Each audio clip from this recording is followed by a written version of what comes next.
அதனால அந்த பேர் வந்து ஜோதிடம்னு வச்சிருக்காங்க. கர்மா ஜோதிடத்தை பார்த்தீங்கன்னா விதிகள் காட்டிலும் விதி விலக்குகள் தான் அதிகமாக இருக்கு. நம்ம விதி விலக்குகளை பார்க்காம விதியை மட்டும் பார்த்துட்டு இருக்கோம். நான் அடுத்த கொஸ்டின் கேட்க போறது அதுதான் சார். நவகிரகம் சொன்னோம், 9 கிரகம் சொன்னோம். எதனால நம்ம வந்து சந்திரனை பேஸ் பண்ணி பண்ணுறோம்? இதுல சந்திரன், நீங்க கேட்ட கேள்வி சந்திரன் என்ன சார் ரோல்?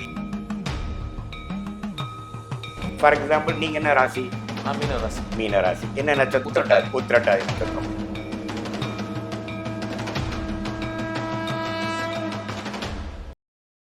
வணக்கம் நேயர்களே, நான் உங்கள் மணியின் பிரபாகரன். இன்னைக்கு மந்த்ரா டிவி சேனல் மூலியமா உங்களை சந்திக்கிறது மிக்க மகிழ்ச்சி.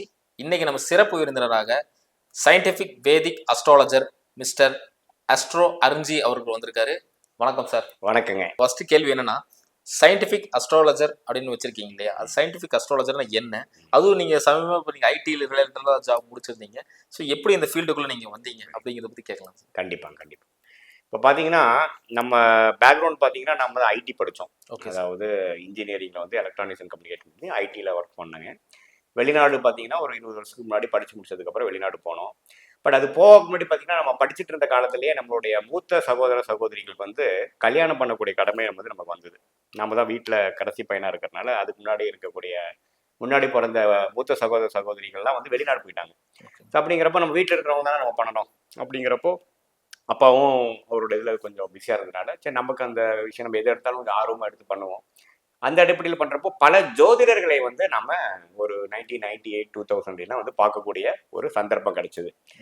ஸோ இப்போ நம்மளுடைய சிஸ்டரோட ஜாதகத்தை போய் ஒரு வரனோட நம்ம போய் காமிச்சோம்னா மேட்சிங் எப்படி சார் இருக்குன்னு பார்த்தோம்னா ஒரு ஜோதிடர் பொருந்துதுங்கிறாரு, இன்னொரு ஜோதிடர் பார்த்தீங்கன்னா செவ்வாய் தோஷம் இருக்குது, ராகு தோஷம் இருக்குது, இது பொருந்தாது அப்படிங்கிறார். ஸோ நமக்கு சின்ன வயசுலேயே ஒரு 20-21 வயசுலேயே நம்ம பொறியியல் கல்வி படிக்கிறப்பவே இந்த விஷயத்தை நம்ம செய்யும் பொழுதே இதில் ஒரு கியூரியாசிட்டி, ஒரு ஆர்வம் வந்தது. இதனால் உண்மையிலேயே இது ஒரு சயின்ஸா அல்லது ஒரு மூட நம்பிக்கையா? நம்ம மக்கள் வந்து இதை நம்பி நம்ம வாட்டு இது அவர் சொல்கிறது தான் தேவ வாக்குன்னு வச்சு நம்ம சுற்றிட்டு இருக்கிறோம். ஆனால் ஒருத்தரும் மாற்றி சொல்கிறாங்க. அது எப்படி ஒரு சாஸ்திரத்தை எப்படி இப்படி மாற்றி பேச முடியும்? அது உண்மையிலேயே வந்து ஒரு சயின்டிஃபிக்கான ஒரு பேசிஸ் உள்ளதா அப்படிங்கிறது அப்போவே எனக்கு வந்ததுங்க. சரி, அப்புறம் ஏதோ ஒரு வரன் மேட்ச் பண்ணி கல்யாணம் பண்ணி வச்சோன்னு வைங்க.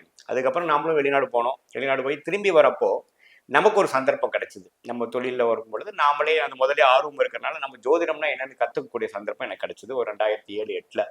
அப்படி கற்றதுக்கப்புறம் தான் தெரிஞ்சது பார்த்தீங்கன்னா இந்த ஜோதிடங்கிற சாஸ்திரத்தில் மூட நம்பிக்கைகள் தான் அதிகமாக இருக்கே ஒழிய உண்மையான விதிகள் வந்து அதிகமாக யாரும் ஃபாலோ பண்ணுறதில்ல அப்படின்ட்டு. அதாவது மூல நூல்கள் மெயினான அந்த ஜோதிட சாஸ்திரத்தை அருளிய மிகப்பெரிய ஆசான்களோட நூல்கள் இல்லாத விஷயங்கள் தான் அதிகமாக பரவிடுச்சு. நிறைய அந்த திருமண தகவல் மையங்கள் இருக்காங்க இல்லைங்களா, இங்கிலீஷ்ல மேட்ரிமோனியல் ஏஜென்சின்னு சொல்லுவோம். அதெல்லாம் பார்த்தீங்கன்னா தேவையில்லாத விஷயங்களை வந்து அப்படியே சேர்த்தி விட்டு மெயினாக அந்த 90 கிட்ஸு 2K கிட்ஸ் எல்லாம் வந்து மேரேஜ் ஏன் லேட் ஆகிட்டு இருக்குது, பிரச்சனைகள் உள்ளாகுதுன்னா அதுக்கு மெயின் காரணம் அதுதான். ஸோ இந்த செவ்வாய் தோஷம் 2, 4, 6, 8, 12ஆம் கட்டத்தில் வந்து செவ்வாய் தோஷம் செவ்வாய் இருந்ததுன்னா செவ்வாய் தோஷம்னு சொல்கிறாங்க. இருக்கிற 12 கட்டத்தில் 5 கட்டத்தை சொல்லிடுறாங்க. அப்படிங்கன்னா ஒரு 40% பீப்புளுக்கு செவ்வாய் தோஷம் இருக்கணும். அப்படிலாம் இல்லைங்க. அதெல்லாம் வந்து ஜோதிடத்தை பார்த்தீங்கன்னா விதிகள் காட்டிலும் விதி விலக்குகள் தான் அதிகமாக இருக்குது. நம்ம விதி விலக்குகளை பார்க்காம விதியை மட்டும் பார்த்துட்டு இருக்கோம். ஸோ அதனால இது நிறையா வந்து இதில் குறைகள் இருக்குன்ட்டு நான் எப்போ ஜோதிடத்தை நான் ஒரு ஆர்வலமாக போய் படிக்கும் பொழுது வயிற்று பொழப்புக்கு படிக்காமல் ஒரு ப்ரொஃபஷனை படிக்காமல் நமக்கு ஆல்ரெடி ஐடின்னு ஒரு துறை இருந்ததுங்க. நம்ம ஓன் பிஸ்னஸ் பண்ணிட்டு இருந்தோம். அப்படிங்கிறப்போ இது பேஷனேட்டாக உண்மையை தெரிந்து கொள்ள வேண்டும் என்கிற ரிசர்ச் மோட்டிவ்ல போகிறப்ப தான் பல விஷயங்கள் புரியுது. அதுலேருந்து நல்லா தெரிஞ்சது என்னன்னா உண்மையான ஒரு டிகிரி அடிப்படையில் எப்படி வந்து கிரகங்கள் நம்மளுடைய ஜாதகத்தில் இருக்கு, அது உண்மையிலேயே சேர்க்கைன்னு சொன்னாங்கன்னா சேர்க்கையாக இருக்கா, பார்வைனா பார்வை இருக்காங்கிறது டிகிரி அடிப்படையில் பார்த்து நானும் இன்ஜினியரிங் பேக்ரவுண்ட்லேருந்து வந்தனால கொஞ்சம் டீட்டெயில்டாக பார்க்கக்கூடிய மனப்பக்குவம் எனக்கு இருக்குது. பார்த்தனால அந்த இந்திய வேத ஜோதிடத்திலேயே எந்த விதத்துலையும் மூட நம்பிக்கையிலே போகாமல் துல்லியமாக எடுக்கிறது தான் நான் சயின்டிஃபிக் வேதிக் அஸ்ட்ராலஜிங்கிற ஒரு பேஸ் நான் உருவாக்குறேன். அப்புறம் நான் நல்ல விளக்கு கொடுத்துருந்தீங்க. அதே மாதிரி இப்போ ஜோதிடம் அப்படின்னு சொல்லும்போது இப்போ எதனால அந்த பேர் வந்து ஜோதிடம்னு வச்சிருக்காங்க?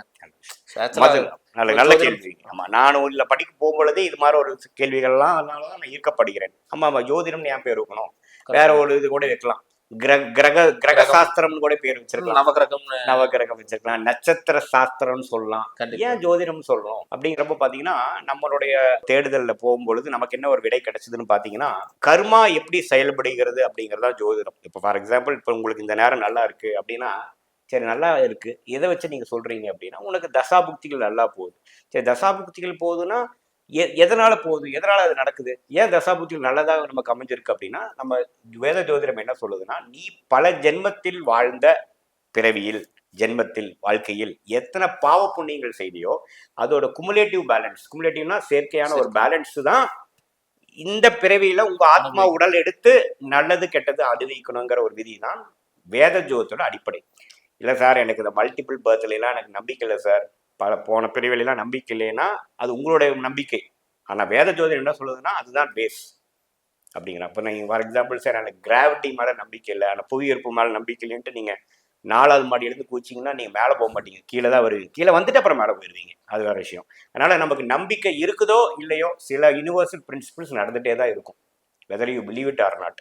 ஸோ அந்த அடிப்படையில் வேத ஜோதிட அடிப்படை என்னன்னா பல பிறவிகள் செய்த பாவ புண்ணியங்கள் தான் இந்த பிறவியில் ஒரு உங்களுடைய ஆத்மா வந்து உடல் எடுத்து ஒருத்தரோட தகப்பனர் தாயாருக்கு நீங்க வந்து மகனாகவோ மகளாகவோ பிறந்து இந்த பிறவியை நீங்க வாழ போறீங்க அப்படிங்கிறது.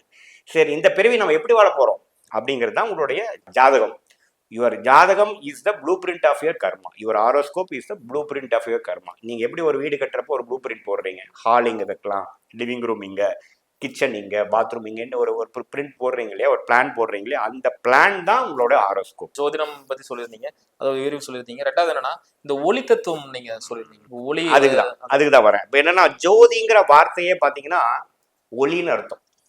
ஜோதினா ஒளி வெளிச்சம், திருவண்ணாமலை ஜோதின்னு சொல்றோம் அப்படிங்கிற அந்த பந்தத்தை வச்சு நெருப்பு வச்சு ஒளியை பெருக்கிறது.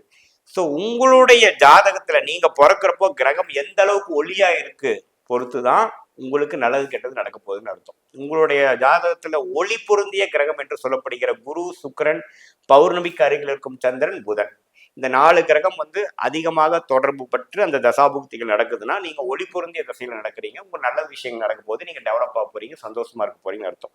அதே மாதிரி சனி, செவ்வாய், ராகு, கேதுங்கிற பாவ கிரகம், அதாவது ஒளியை, சூரியனோட ஒளியை உங்களுடைய பூமியில இருக்கக்கூடிய ஜீவராசிகள் மேல ஆத்ம ஒளியாக செலுத்த முடியாத கிரகத்தை பாவ கிரகம் என்று சொல்றோம்.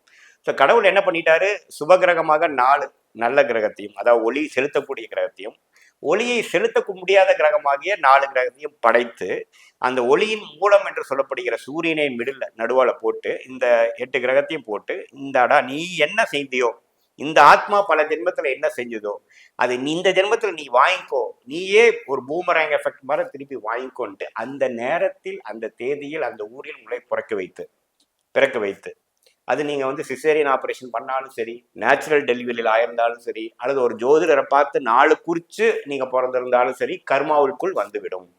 ஒரு கர்மாங்கிற நம்ம கிடைக்கிறதுக்கு இப்ப நீங்க சொன்ன மாதிரி இந்த ஒளி இருக்கிற 4 கிரகமும் இருட்டா இருக்கிற 4 கிரகமும் வேலை செஞ்சு, அதாவது நல்ல பலன்கள் கொடுக்கறதுக்கும் அந்த ஒளி இருக்கிற கிரகமும், ஒரு தீய பலன் கொடுக்கறதுக்கும் அந்த ஒளி இல்லாத, ரெண்டுமே கலக்கி அந்த கலவையின் பலன் தான் நம்மளோட வாழ்க்கை. ஒளி இருக்கக்கூடிய கிரகத்தின் கலவை அதிகமா இருந்ததுன்னா வாழ்க்கை செழிப்பா இருக்க போகுது. அதனாலதான் பௌர்ணமி அன்னைக்கு பிறக்கக்கூடிய குழந்தைகள் நல்ல வரல வாழ்றாங்க. கரெக்ட். ஏன்னா இப்ப நான் அடுத்த கொஸ்டின் கேட்க போறது அதான் சார். இப்ப என்னன்னா இத்தனை நவகிரகம் சொன்னோம், இப்போ 9 கிரகம் சொன்னோம், எதனால நம்ம வந்து சந்திரனை பேஸ் பண்ணி எடுக்கிறோம்? நல்லா சொன்னீங்க, அருமையா சொன்னீங்க. இப்ப பாத்தீங்கன்னா இப்ப புரிஞ்சுட்டீங்கன்னு நினைக்கிறேன். இந்த ஒளி தத்துவம் தான் வந்து நம்மளுடைய கர்மாவை இந்த ஜென்மத்துல நல்ல ஒரு சம்பவங்களாகவும் அல்லது தீய சம்பவங்களாகவும் சாதகமற்ற சம்பவங்களாகவும் இந்த வாழ்க்கையில வந்து நமக்கு கொண்டு வருதுன்னு சொல்லிட்டோம். இதுல சந்திரன், நீங்க கேட்ட கேள்வி சந்திரன் என்ன சார் ரோல், ஏன் சார் யாரா இருந்தாலும் சந்திரனுங்கிறது என்னங்க, நீங்க நம்மளுடைய பூமிக்கு பக்கத்தில் இருக்கக்கூடிய இயற்கை கோள். சந்திரன் இருக்கும் வீட்டை தான் நம்ம ராசிங்கிறோம். இப்ப யாரை கேளுங்க, நம்ம இந்தியாலயா கேட்கலாம், தமிழ்நாடு மட்டும் இல்ல முழு இந்தியாவில நீங்க உங்களுடைய ராசி என்னன்னு கேட்டா அவன் ஹிந்திக்காரனா இருந்தாலும் சரி, தெலுங்குக்காரனா இருந்தாலும் ராசியை சொல்லிடுவான், அவனோட லாங்குவேஜ் சொல்லிடுவான், நட்சத்திரமும் சொல்லுவான். ஆனா சந்திரன் இருக்கிற ராசி நட்சத்திரம் சொல்றான்.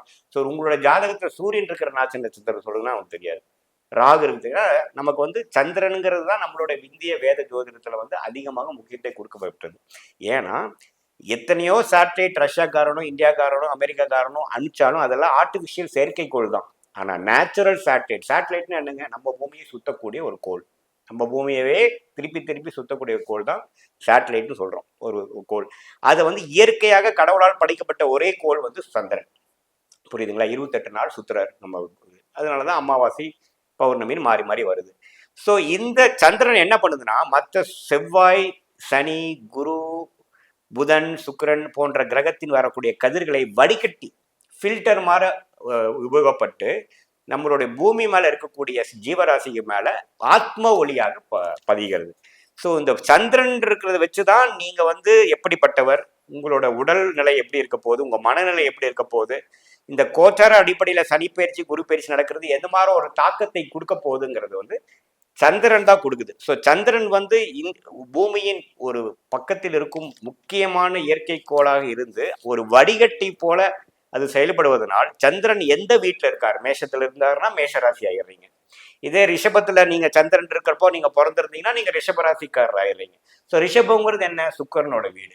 ஸோ சுக்கரனோட வீடோட தன்மை வேற மாதிரி இருக்கும். மேஷத்துல இருக்கக்கூடிய சந்திரனின் தன்மை வேற மாதிரி இருக்கும். அது செவ்வாயின் வீடு. ஸோ அது போலதான் உங்க மனசு இருக்கும். சந்திரனுங்கிறது உங்க மனதை குறிக்கிறது. எது மாதிரி மனையை குறிக்கக்கூடியது, உங்க தாயாரை குறிக்கக்கூடியது, இது எல்லாமே சந்திரனின் காரத்துவங்கள். ஸோ அதை வைத்துதான் நீங்கள் வந்து சனி பயிற்சி, குரு பயிற்சி, ராகு பயிற்சி உங்க ராசிக்கு என்ன கொடுக்க போகுது, உங்க வாழ்க்கையில என்ன ஒரு மாற்றத்தை கொடுக்க போகுதுங்கிறதுக்கு நம்ம சந்திரன் எடுத்துக்கிறோம். அதே சமயத்துல உங்களோட தசாபுக்தியோட ஸ்டார்டிங் பாயிண்ட் இருக்கு இல்லைங்களா, அதுக்கும் சந்திரன் வச்சு தான் பண்ண முடியும். ஃபார் எக்ஸாம்பிள் நீங்க என்ன ராசி? நான் மீனராசி. மீனராசி. என்ன நட்சத்திரம்? ரேவதியா? உத்திரட்டாதி நட்சத்திரம். உத்திரட்டாதி நட்சத்திரம்னா கண்ணு மூடிட்டு சொல்லலாம், உங்களுடைய ஸ்டார்டிங் திசை வந்து சனி திசை தான். இதே வந்து உத்திரட்டாதி நட்சத்திரத்தின் முதல் பாதத்துல பிறந்திருந்தீங்கன்னா 19 வருடங்கள்ல நீங்க ஒரு 18 வருடம் 17 வருடம் பார்த்துக்கலாம்.